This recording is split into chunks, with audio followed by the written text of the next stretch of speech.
It's the 14th day of Vlogvent. Oh my goodness. I need an earlier night sometime soon, but it's not happening. Just doesn't keep. Two breakfast bars for breakfast because one's not enough half the time. I'm off to college. At least I don't have to make a lunch for myself today. And I'm forgetting the gloves and hat because things are starting to actually thaw a bit more again, or it looks like it at least. My usual route seems to be a bad idea, but I'm managing it so far. That is sheet ice. Wow. I wasn't going to go to that class, but I thought might as well actually get some stuff done in it. So I've done some stuff for it, and I am now heading to go and practice my talk a bit. So, hi, my name is James and my talk's about sexism in gaming communities, which is a subject I feel really strongly about. So, as I would hope that we all know, sexism is bad. Sexism is defined as prejudice, stereotyping, or discrimination, typically against women, on the basis of sex. This obviously means that when someone is acting in an unfavourable manner to someone solely or even partially due to their sex or gender, they are being sexist. This is most often applicable to females, as our society tends to privilege male people and masculinity, and consistently looks down upon females and femininity. And I could go into a very long diversion into this topic if I didn't have a time limit. Now, gaming communities, most notably those surrounding video games online, are well known for being quite sexist at times. This is most notable in the assumption that female gamers are inferior in performance and are often accompanied by such insults as "you play like a girl" and "get back in the kitchen." These insults trend back towards gender roles that suggest that women are inferior at games, or that they should be homemakers, providing for the males who have more serious things to be doing than making their own sandwiches. Insults are not the only way that sexism manifests in gaming communities, though, with female gamers and supporters often being stalked, purposely intimidated, or having their social media hacked into, especially in the light of the Gamergate incident from a few years ago. Many of the feelings that spur on sexism in this particular area, are caused by seeing women as intruders into what's generally been a male-dominated space. So when I was thinking of researching into this topic, two questions sprang out at me. How widespread is this problem? And how can we effectively combat it as it is a problem for all people in gaming communities, whether they realise it or not? So to answer these questions, I conducted research in several different ways. Firstly, I ran a survey on the subject, intending to elicit opinions and suggestions from respondents, of which there were 50 in total. Additionally, I interviewed two long-time community members on the topic to see what they thought and to ascertain any solutions that they felt were possible. One with Sarah Herzog, an independent games designer with her company Bounder Games, who also lectures at Fife College on computer game design, and one with Jan McRobbie, who has been a member of gaming communities for about 18 years. Finally, I also conducted internet research in an attempt to find some other concrete information on the subject. So first I'll cover the results of the survey. I had 50 respondents and 7 questions. First question was, how would you describe your gender? I felt that this was a cogent question to ask, as opinions on sexism would naturally vary based upon the gender of the respondents. The results of this question were that half of the respondents were cis-female, 14% were cis-male, with the other 10% of respondents being trans-male, trans-female, and another non-binary, or having skipped a question. The second question was, on a scale of 1 to 5, how serious would you say your gaming is? This question was intended to investigate the level at which the respondents played. Were they casual players who were likely to not be involved in the community surrounding their games to any serious degree? Or were they professionals who needed to stay up to date on matters in the communities at all times? The responses to this were by and large in the middle of the spectrum, with about 40% of respondents saying that they would describe themselves as a 3 on the scale provided. The third question was, would you say that you've received harassment in your time as part of the gaming community? And over half of the respondents replied that they had been harassed in their community time, an overall majority. The fourth question aimed to follow up on the previous one, asking respondents to describe the nature of any harassment, or to say whether it is not applicable. Responses varied wildly to this, with respondents replying with everything from usually other people in-game giving me crap for being bad. Once I had someone ask if I was creepy, which felt kind of creepy, ask if I was single, which felt kind of creepy, to being made to feel unwelcome, told that I can't game since I'm female, to constant slurs about my gender, homophobia, attempted doxing, threats of rape and assault, general trolling, nothing outside of the ordinary for the internet. The fifth question was intended to follow up again on those last two to make sure of how much the respondents felt that their harassment was due to sexism, by asking, would you say that any of the harassment you received was targeted at you primarily because of your gender orientation? This question was replied to by 40% of respondents with yes, and most of the rest felt that it wasn't applicable to them. The sixth question was one of the most important to the survey, asking, would you say that the culture of gaming communities could be improved with regards to sexism? The overwhelming response to this question was yes, with 42 of the 50 respondents saying that the culture could be better on that front. And the final question asked for elaboration on the previous one, specifically if the answer was yes. The answers on this were many and varied too, suggesting several things, such as the ones on the screen. In general, the responses to this question can be boiled down to one of two things, however: better moderation and moderation tools, and better representation of women in games, the competitive scene, and games development. Moving on to the interviews, I'll start by going over the discussion with Sarah Herzog, the game developer and lecturer in games development. She's been part of gaming communities for as long as she can remember, and is currently part of several communities, including World of Warcraft. She's encountered sexism in these communities often, especially after the Gamergate incident, which affected her doubly as both a woman and an independent games developer.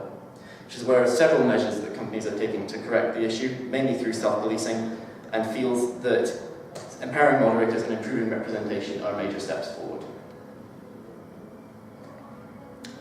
The second interview was with Jan McRobbie, who's been part of gaming communities for 18 years, mainly playing World of Warcraft. She's encountered sexism in her communities, but finds that as her primary choice is a role-playing game where you can play as a different gender to yourself, it can be difficult to tell how serious individual cases are. She and the other members of her guild do challenge prejudice of any form when they encounter it, but that is still a difficult thing to recognise in a gaming environment, as you can portray yourself differently to how you actually feel. As a final note on my findings, I'll move on to the results of the internet research that I conducted. During the course of the research, I found a study that refuted the stereotype that females are inherently inferior to their male counterparts in gameplay performance, as well as various personal accounts that stated that most females in these communities feel looked down upon based on their gender, that they also feel that representation in the games themselves could be better, and that those going into game development had almost universally been passed over in favour of a bro with less experience due to sexism at some point or other. So, all of these findings led me to draw some conclusions on the topic of sexism in gaming communities. Firstly, that sexism really is quite a widespread issue in the culture of gaming communities, with a great many community members having encountered it, if not having been affected by it. Secondly, that the communities themselves have several methods of combating sexism that are worth further investigation and research in themselves.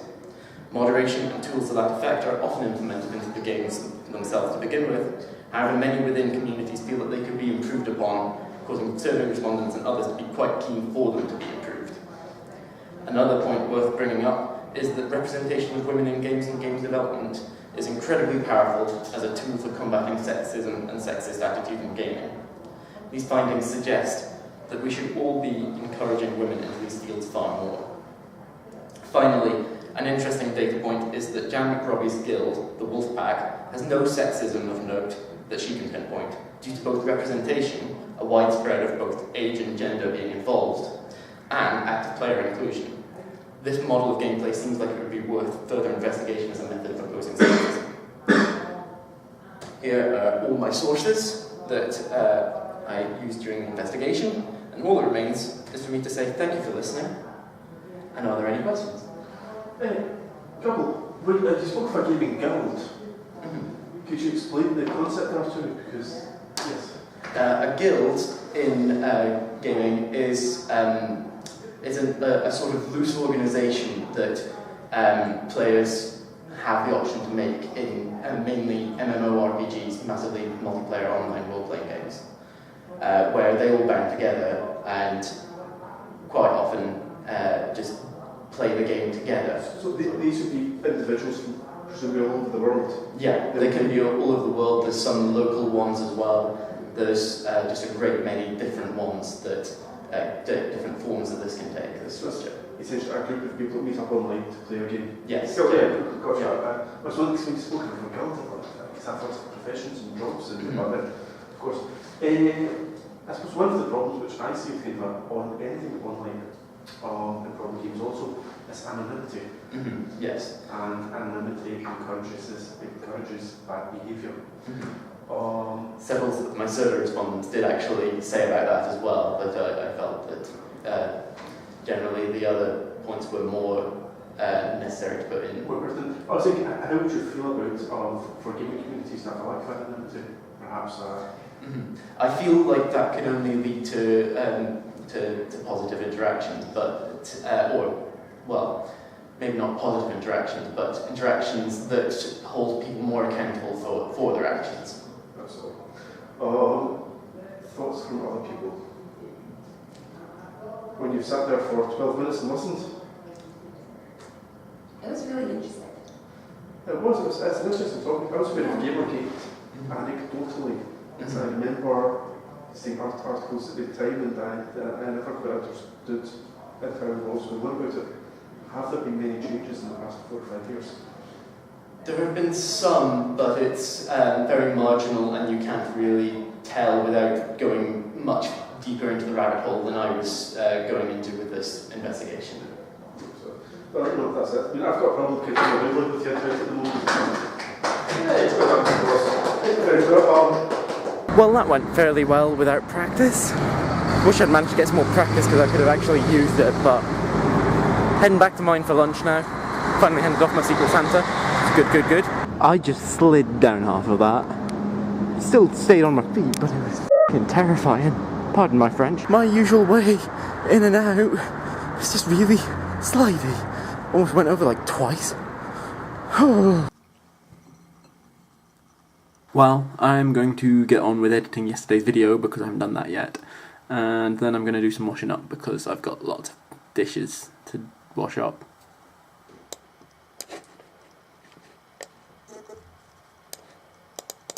Right, I'm heading off. I've got to go pick up the car before I go to college again because I've got work right afterwards. I've left this far too late. I had to do this a lot earlier. Made it back to the college in enough time. I had to park nearby though, because... Well, we had a substitute and we're basically just doing whatever we wanted for the rest of class, and we ended up getting to leave early anyway. So, heading back to the car, quite early. Didn't need to pay for a full 2 hours. It's fine though. What do I have to do before I go to work? I need to grab my food and my water. That's from the fridge. I need to make sure I've got everything in my bag. Got most of that already though. Yeah, I think that's about it really. And I'm all ready to go, so I'm heading. Traffic. At least I'm leaving really early. I have arrived. And I am just gonna get in. Well, no, I'm gonna go get some prawn crackers first because I've got a Chinese that I made up on, I think it was Monday. Yeah, it was Monday. Done at work. Time to get back to mine. Quite often after a short shift like that, you feel like, what's the point? There was no point to being there. But today, it was a nice short shift. Didn't really have that much going on. One reason for why I might be feeling a bit more inclined towards a better mood and stuff is because obviously I passed an assessment today, so I am just gonna edit this video and go to bed. I think that that's right. I hope that you enjoyed this video and that you remember to like and share it and subscribe to my channel. Click on the thumbnails down below to see other videos by me, and I will see you guys tomorrow. Bye.